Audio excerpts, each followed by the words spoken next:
If you're a regular on this channel, you know that I love finding different uses for my Ryobi batteries, even my less than authentic Ryobi batteries, and finding out new ways to use them, especially in the world of portable power. And I've got videos showing things like this, just a simple Ryobi inverter that gives you AC output and some USB charging capabilities. I reviewed this guy here, which is really nifty. High power delivery coming out of there, and you can adjust a bunch of stuff on there. That's not Ryobi brand, but it is definitely a cool device. And then even something like this that allows you to take the energy out of your battery and put it into a solar generator or portable power station. And in this video, I'm going to check out what's in this box here, which I'm hoping is just as cool as all this other stuff. It's just a new nifty way of using our batteries. So let's check it out.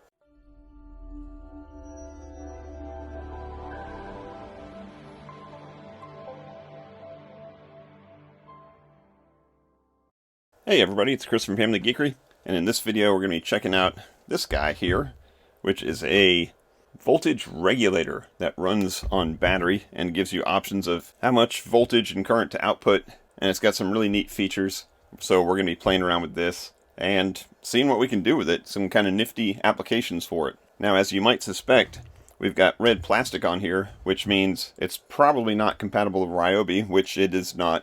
It is meant to be for Milwaukee batteries, but I just happened to also pick up a Ryobi to Milwaukee adapter, so we're going to see if that works. But let's take a quick look at this power supply itself here, or this power voltage regulator, whatever they call it.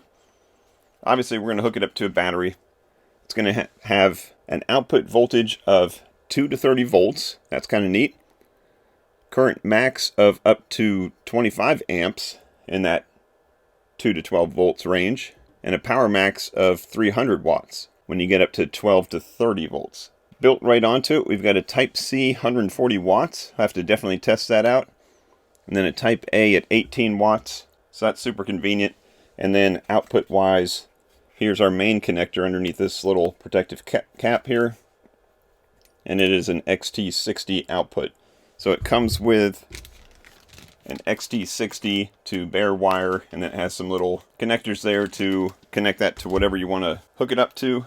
So that's pretty nifty. You use the screen on the front to tell it what kind of voltage you want, and it turns your 18 volt battery into a variable power supply. So let's first see if it actually works with this adapter here that I got on Amazon. So we're just going to slide this right on here. And keep in mind the instruction book for this does say use only with authorized batteries, but we're going to ignore that for this video. If you have concerns about anything that we're doing here, obviously don't try this at home, but let's go ahead and plug it into one of these batteries here. And yeah, we've got life. So I've got right on the screen here, it looks like a voltage setting for the output to the XT60. We're going to have our different meters here. Tells us what the voltage of the battery is, what the temperature of the battery is. That's pretty cool, just in case you start really pulling some power. And I'm using an authentic Ryobi battery, which does have voltage and current and temperature protection built into them, so I'm not super concerned. And over here it looks like we might have the outputs for our USB. And then we also have a wireless charger on top. Let's go ahead and just plop a phone on that and see what happens. And yeah, it is charging on the screen here, but it's not actually showing up on here, so this must just be for the USB ports.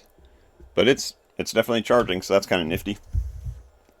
But let's go ahead and try out this USB-C. I'm sure this USB-A works just fine. I want to see if we can get close to 140 watts coming out of there. So let me grab something to test that. I'll be right back.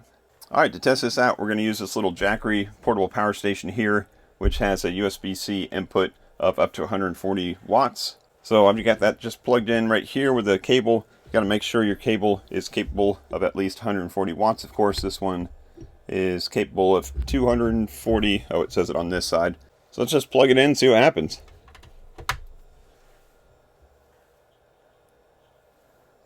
And we are climbing up. We are charging the Geeky. And yep, we got a display on here, 28 volts, which is the power delivery 3.1. And 4.3 amps, and we're getting about 130 watts, it says. So we got a little discrepancy between this display showing 4.3 amps, 121 watts, and this one showing 130 watts.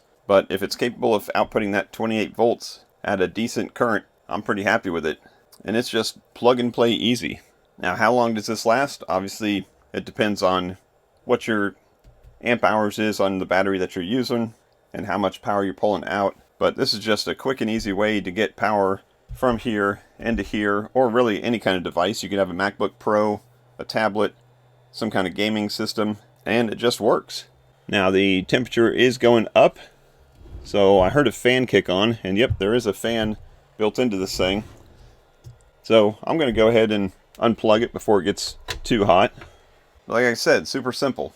So the next thing I want to try out is changing the voltage here, which is going to be the voltage that comes out of the XT60 connector, and seeing what kind of power. It says 300 watts max. We're going to see if that's the case. Now to do this next test, I'm going to need a bigger power station, so I've got this Pecron E1000 LFP. Because those little Jackeries and some of the smaller ones have a solar input max of about 100 watts or so, and that's not going to do any good when we want to test to see if this thing can output 300 watts. Now before we do that, let's just look at the operation here real quick. Of course, the power button powers the thing on and off. I've noticed that every time you power it off, it tells you to disconnect the battery, and it won't actually let you turn it back on or do anything until you do that. So I think that's just a safety precaution so that you don't leave this thing plugged up to a battery forever. But we can set the output voltage using these left and right, up and down toggles, or we can go to a quick set, which allows us to go 5, 9, 12, 18, and 24. And then once you set one of those, let's just go ahead and do 18, click out, and it sets that for you. Now nothing starts outputting until you hit the out button again, and then it'll start outputting that power from the XT60. So what I'm going to do is I'm going to just hook up an XT60 cable from here to the solar input here, and we've got an option here of selecting between 8 amps and 20 amps. We're going to start at 8 amps, see what we can get coming in, and then we may test the limits of this thing and pop it up a little higher. Now I just happen to have an XT60 male-to-male cable. That's not a super common thing that you might have hanging around the house, but of course you can make any kind of cable you want. You could take this, and what I might do is actually put some MC4 connectors on the end of this, and then I can just use this as a portable solar panel basically to test out power stations. But let's go ahead and use this XT60 male-to-male here.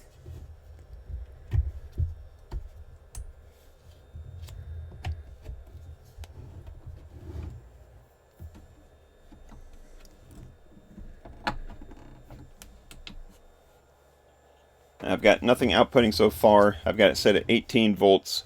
I've got a current limit set on here of 8 amps. So let's go ahead and hit this out button. And it climbed right up to 18 volts. Looks like the Pecron is starting to call for some current, which it is.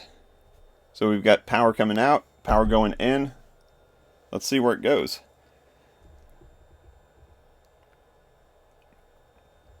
Now 18 volts at an 8 amp limit should be around 144 watts, and that's what it looks like it's staying at here. So it's definitely supplying that without any problem. We got 100, basically 145 to 150 watts going from our Ryobi battery into this big power bank here. Now let's see if I can toggle this up to 24, which should get us more power coming in here before we change this to a 20 amp limit. So let's hit this. See if I can go to 24. And yeah, it jumped right up. So it's supplying now 24 volts, 8 amps, right at 200 watts. And we got 200 watts coming in here. Now that's as high as I can go with this 8 amp limit, unless I manually toggle this up to 28 volts. And I believe I could go up to 30 volts at 8 amps, would be 240 watts. But let's go ahead and disconnect this for now. And we're going to go ahead and change this to 20 amp limit, because then we can really start pulling some power. And let's drop this voltage back down, let's say to 18, because 18 volts at 20 amps, if it pulls that full 20 amps, it's going to be 360 watts about. So we'll see what happens. Actually, let's just go ahead and bring it down to 15, because 15 times 20 should be right at 300. So let's play it safe first, and then we'll play it stupid. So let's plug this in. It's creating for us now 15 volts. Let's see if it draws the full 20 amps. And it's going pretty slow, but it may just be the solar charge controller built into this Pecron here. Might be confused if it's a car charger or a solar panel, because that 15 volts is kind of right in between the two of those. But it's still climbing. It's going. There it goes. 16 amps. 17. 19. And there's 20. So we got... It shows 315 watts coming out of here. And it's still climbing up a little bit over here, about 282. But we got the fan going again. We are up to 132 degrees on the battery. Now this is just, I should mention, just a standard Ryobi battery. It's not one of the high output ones. But they should be able to deliver 20 amps, no problem. We can see that the voltage has dropped quite a bit.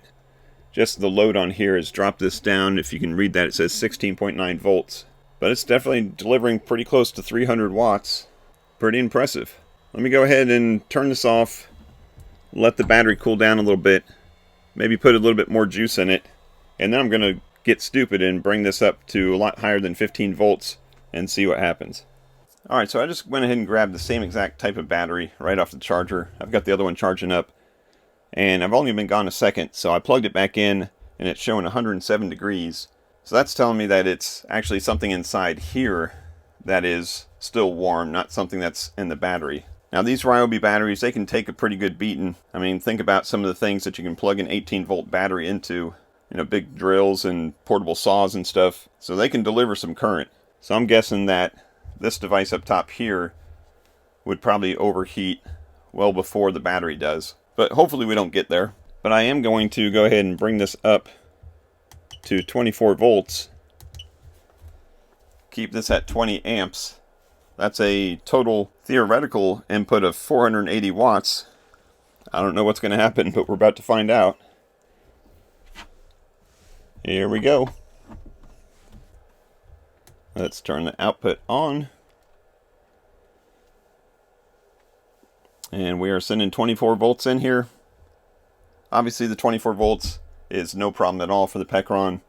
The 400 watts shouldn't be a problem either. But we are climbing. Let's see where it goes.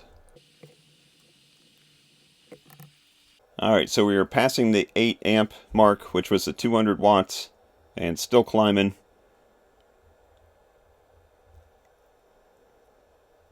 Now we are passing 12 amps, which is 300 watts, and still climbing. So we are well above 300 on here. We're getting more than 300 on the screen here. And we are topping 440 watts. And we got 420 watts coming in here, 430. So we are delivering 24 volts at 21 amps, close to 500 watts. And yeah, it's depleting the voltage pretty quickly. And the temperature is going up pretty quickly. So before it airs out, I'm going to go ahead and call this a 500 watt success. And yeah, that fan has spun up quicker and faster than I've heard it spin up before. But that temperature went from 150 down to 130 pretty quick. So nothing permanently damaged. Just an experiment to see what we could do. And I can tell you I've never seen 500 watts come out of a Ryobi battery into a power station before. But this little 300 watt max device certainly did it. Now, would I recommend doing that with this? Absolutely not.